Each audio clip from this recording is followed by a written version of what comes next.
State Representative Josh Cutler in Sustainable Duxbury recently hosted an informational meeting about the proposed new bottle bill for Massachusetts. The proposed new state legislation is expected to provide economic incentives for consumers to recycle and reuse bottle materials. PACTV Community News went to the meeting and brings you this story. Despite the fact that we have broad support in the public and even broad support in the legislature, there are some powerful folks who have not been supportive of this bill. And the challenge that lies before us in this session is to get all of our people lined up behind this bill to push it forward and finally get this update accomplished. We can talk more about how you can be part of that. We need everybody's help.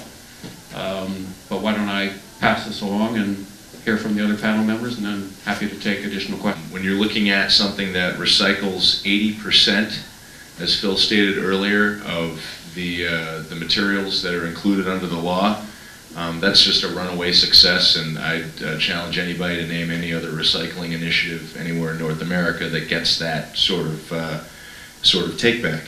But times have changed, and we recognize that these beverages that are out here on the table constitute 40% or more of the current beverage industry and what you're seeing on the shelves in your local supermarkets.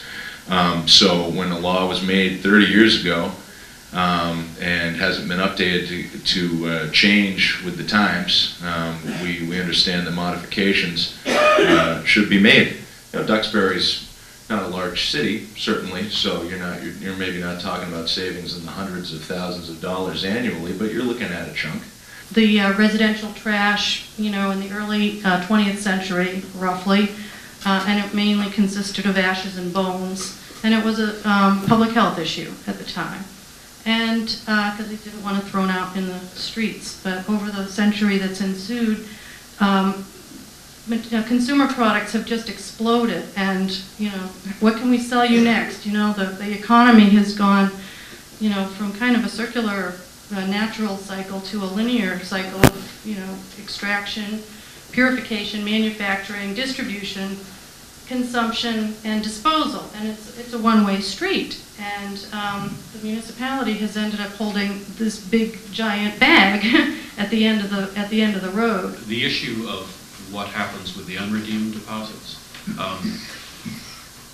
I believe under the original legislation, or early on in the history of the bottle bill system, the unredeemed deposits that were held by the state were directed to environmental projects and supporting recycling in particular.